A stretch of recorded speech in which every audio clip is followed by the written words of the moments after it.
আপনারাও কি চাইছেন আপনাদের এই হাতের মোবাইল দিয়ে ই আধার কার্ড ডাউনলোড করতে? তো আপনারা খুব সহজেই কিভাবে আপনাদের এই মোবাইলের সাহায্যে ই আধার কার্ড ডাউনলোড করবেন চলুন তা দেখে নেওয়া যাক। তো এর জন্য কি করতে হবে, সবার প্রথমে আপনাদের মোবাইলের ক্রোম ব্রাউজারটাকে ওপেন করে নেবেন।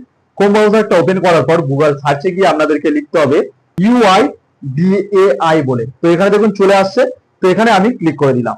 তো এখানে ক্লিক করার পর সবার প্রথমে দেখুন গভর্নমেন্টের যে অফিসিয়াল ওয়েবসাইটটা রয়েছে UIDAI এর, এখানে আমি ক্লিক করে দিলাম। তো এখানে ক্লিক করার পর এরকম একটি পেজ আপনাদের সামনে চলে আসবে। এখান থেকে আপনাদেরকে ল্যাঙ্গুয়েজ চয়েস করতে হবে। তো আমি এখান থেকে ইংলিশটাকে সিলেক্ট করে নিচ্ছি, আপনারা আপনাদের পছন্দ অনুযায়ী ল্যাঙ্গুয়েজ সিলেক্ট করে নেবেন। তো ইংলিশটা এখান থেকে সিলেক্ট করে নিলাম। এরপর লোডিং হবে, লোডিং হয়ে আপনাদের যে আধার কার্ডের অফিসিয়াল ওয়েবসাইট সেটা এখানে চলে আসবে। তো এখানে দেখুন আমার যে আধার কার্ডের অফিসিয়াল ওয়েবসাইট সেটা এখানে চলে এসেছে। এবারে কি করবেন, একটু স্ক্রল করে নিচের দিকে চলে আসবেন।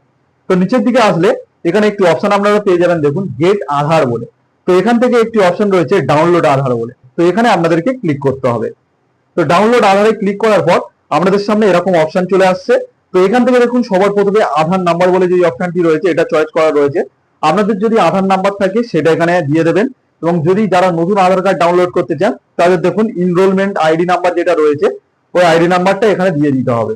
তো আমি আপনাদেরকে আধার নাম্বার দিয়ে দেখাচ্ছি। তো প্রথমে কি করবেন, এন্টার আধার নাম্বারে আপনাদের আধার নাম্বার দিয়ে দেবেন। তারপর এন্টার ক্যাপচার বলে যে অপশনটি রয়েছে দেখে দেখে সঠিক ক্যাপচারটা আপনাদেরকে এখানে দিয়ে দিতে হবে। তো আধার নাম্বার এবং ক্যাপচার কোডটা দেওয়া হয়ে গেলে আপনারা এখান থেকে সেন্ড ওটিপি তে ক্লিক করে দেবেন। তো ওটিপি তে ক্লিক করার পর আপনাদের যে মোবাইল নাম্বারটা আধার কার্ডের সঙ্গে লিংক করা রয়েছে সেই নাম্বারে একটা ওটিপি যাবে। তো ওটিপিটা দেওয়ার পর নিচের দিকে দেখুন ভেরিফাই অ্যান্ড ডাউনলোড বলে যে অপশনটি রয়েছে এখানে যদি আপনারা ক্লিক করেন, তো এখানে ক্লিক করার পর আপনাদের যে আধার কার্ড সেটা এখান থেকে ডাউনলোড হতে থাকবে। তো দেখুন আধার কার্ডটা এখানে আমার ডাউনলোড হয়ে গেছে। এখানে ওপেনে ক্লিক করবেন। ওপেনে ক্লিক করার পর কোনো একটা পিডিএফ কে আমি সিলেক্ট করে নিচ্ছি। নেওয়ার পরে দেখুন এখানে এবার এরকম একটি পাসওয়ার্ড লেখার অপশন আসছে। পাসওয়ার্ড সঠিক না দিলে আপনাদের কিন্তু আধার কার্ড ডাউনলোড হবে না। আর এটার পাসওয়ার্ড হলো আপনার প্রথম নামের যে 4টি লেটার রয়েছে সেই 4টি লেটার, এবং তারপরে আপনাদের যে আধার কার্ডের ডেট অফ বার্থ রয়েছে ডেট অফ বার্থের যে ইয়ারটা লাস্টে রয়েছে সেটা দিতে হবে। তো যেমন আমার নাম উজ্জ্বল, তো আমাকে দিতে হবে UJJW। তারপর আমার ইয়ারটাকে বসিয়ে দিতে হবে, সেটা 2002 হোক, 2003 হোক, 1998 হোক, সেটা আপনাদেরকে দিয়ে দিতে হবে।